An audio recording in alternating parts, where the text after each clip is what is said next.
Bonjour à tous et bienvenue pour ce masterclass d'ophtalmologie.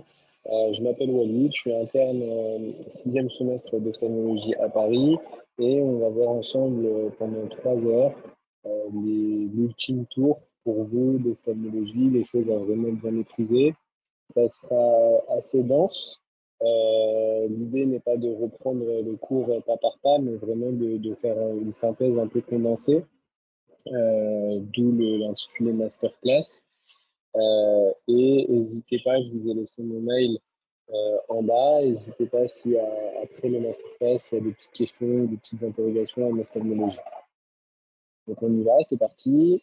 Alors, petite notion très rapide de coaching parce que là vous en êtes à votre dernier tour, c'est la dernière ligne droite, il reste à peu près un mois et demi avant le concours, avant le DN. La première chose que je voulais vous dire, c'est ne pas avoir peur des concours blancs.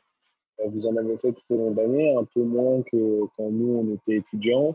Il y a des classements, ils sont représentatifs pour certains, un peu moins pour d'autres, mais il faut les faire parce que ça reste un entraînement. Et le classement, c'est un peu comme les JO en ce moment, c'est-à-dire que on a beau s'entraîner, on a beau faire des courses d'avant, des qualifications, des temps, au final, seul le dernier concours compte. Et de toute façon, même si on faisait passer le concours, la même promo 2 semaines après, les classements ne seraient pas pareils. Donc vous, essayez de donner votre maximum, essayez de savoir ce que vous avez bien maîtrisé, un peu moins maîtrisé pour orienter votre dernière révision. Ce qui va vous orienter aussi sur vos dernières révisions, puisque vous n'allez pas avoir le temps de tout refaire, c'est de faire des annales. C'est hyper important de faire des annales à fond pour voir ce qui tombe, parce que les questions, les intitulés, les phrases sont assez similaires. Parfois, on retrouve des items ou des propositions types d'une année à l'autre. Sur cette dernière ligne droite, il faut penser à bien se reposer. C'est un travail de longue haleine. Ça ne sert à rien de passer des nuits blanches et d'arriver à exploser et faire des fautes d'inattention parce que ça ne pardonnera pas. Prendre son temps, c'est important aussi. Et surtout relativiser. C'est facile à dire après coup, mais vous êtes sur la fin.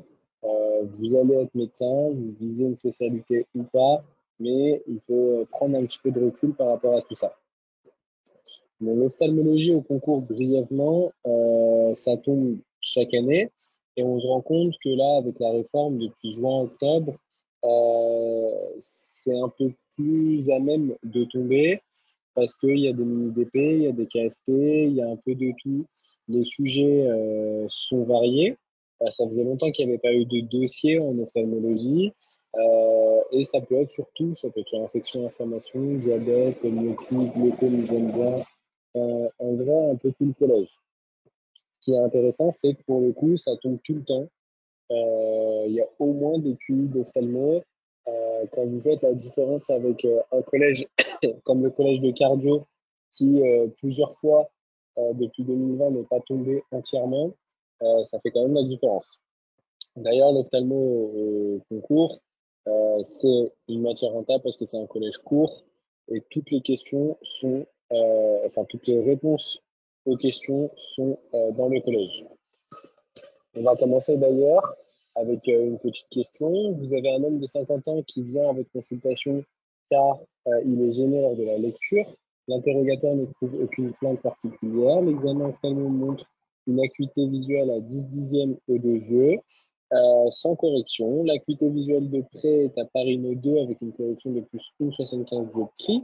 La pression intraoculaire est mesurée à 23 mm de mercure aux deux yeux et l'examen du fond d'œil est normal. Quel diagnostic évoquez-vous? Donc, je vous laisse un petit peu réfléchir. On va se laisser à peu près allez, 30, 20, 30 secondes par question.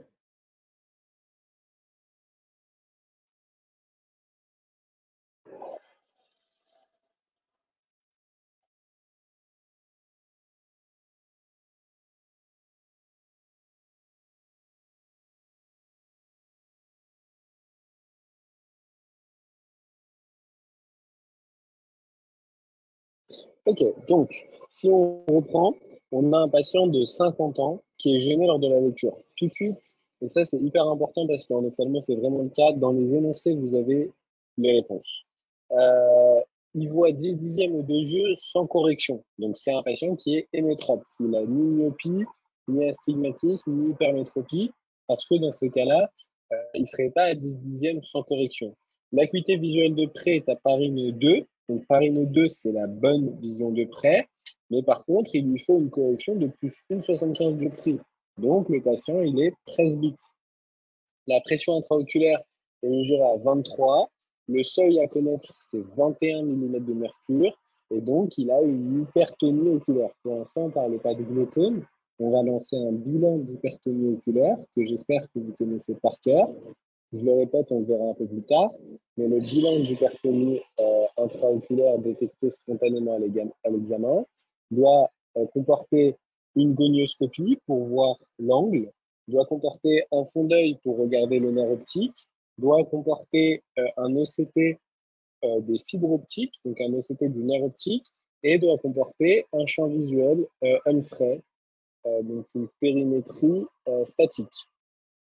Donc là, ici, ce qu'il fallait répondre, c'est hypertonie oculaire. Mince, je ne sais pas pourquoi c'est pas mis, mais c'est hypertonie oculaire et presbytie. Hypermétropie, c'est faux. Et cataracte, c'est faux parce que sinon, il ne serait pas à 10 dixièmes au deux yeux. Autre question de réfraction un petit peu plus facile, mais donc cette question, pour revenir, c'était une question d'anal de l'année dernière. Donc pas si dur que ça, mais il faut prendre son temps point par point. Monsieur G vous présente une ordonnance de lunettes qui date de 4 ans environ. Il a des verres correcteurs progressifs. À droite, il a une vision de loin, moins de 25, moins 0,75 à 95 degrés. Vision de près, plus 3 dioptries. Œil gauche, vision de loin, moins 75, moins 0,50 à 90. Vision de près, addition, plus 3 dioptries. Concernant Monsieur G, quelles sont les propositions exactes? Est-ce qu'il est hémétrope, myope, hypermétrope, astigmate ou presbyte? Question assez facile et basique que vous devez vraiment maîtriser et qui est une question d'anal.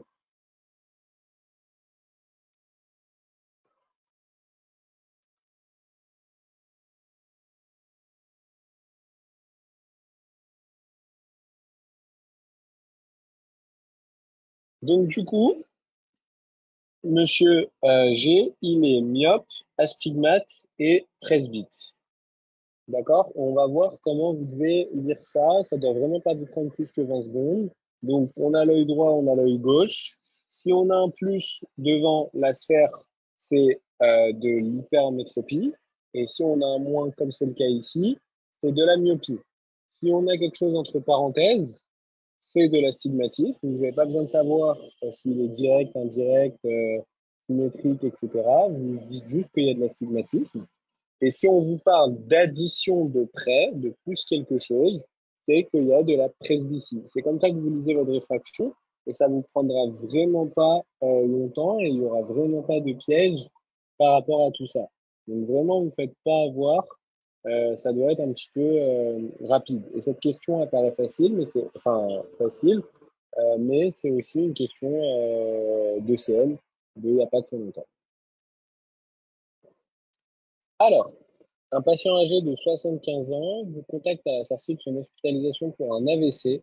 Le courrier de sortie vous rapporte l'existence d'une paralysie totale du nerf oculomoteur 3 droit. Quels sont les trois signes cliniques ophtalmo et oculomoteurs que vous vous attendez à objectiver à l'examen? Est-ce qu'on va avoir une mydriase réflective droite? Est-ce qu'on va avoir un œil rouge, un ptosis droit, une convergence marquée ou une paralysie des mouvements d'élévation et d'abaissement? Pareil, je vous laisse 20 secondes.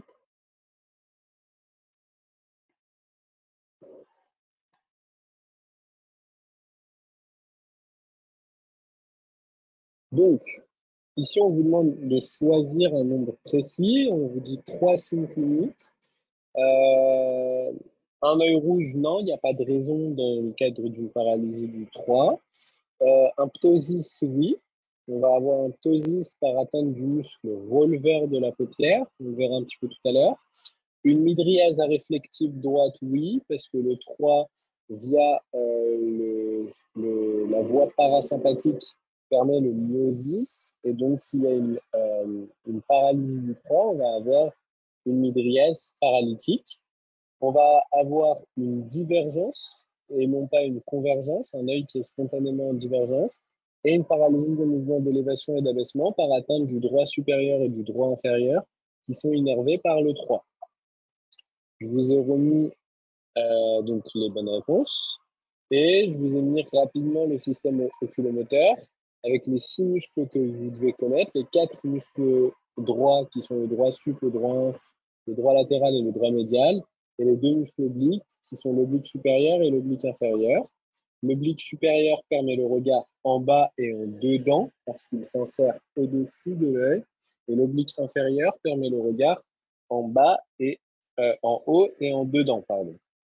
Tous les muscles sont innervés par le 3, sauf le muscle droit latéral qui est innervé par le 6 et le muscle oblique supérieur qui est innervé par le 4. Ça, c'est des rappels que vous maîtrisez bien. Alors, question un petit peu plus travaillée. Donc, idem, ça, c'était une question d'anal de l'année dernière. Et cette question-là également. Alors, Madame G, 76 ans, portant comme correction optique en vision de loin plus 6 dioptries, donc elle est hypermétrope, consulte en urgence pour un œil droit rouge et douloureux depuis le matin. Elle rapporte cette douleur à un stress important survenu dans la nuit. Lors de cette dernière consultation, son ophtalmologue lui aurait parlé d'une opération de la cataracte à prévoir pour améliorer sa vision limitée à 4 dixièmes de loin. On vous a demandé les éléments en faveur d'une crise aiguë de fermeture de l'angle irido-cornéen droite.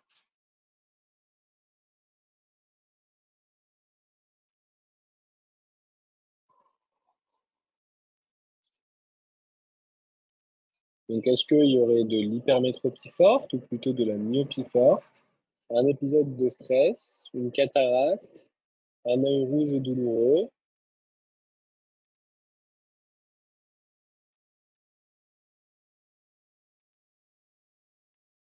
Ok, donc l'hypermétropie forte, à l'inverse de la myopie forte qui a suffisamment de complications, est en effet un facteur de fermeture d'une crise aiguë, est en effet un facteur de risque de crise aiguë par fermeture de l'angle, parce que l'hypermétropie, je vous le rappelle, c'est un œil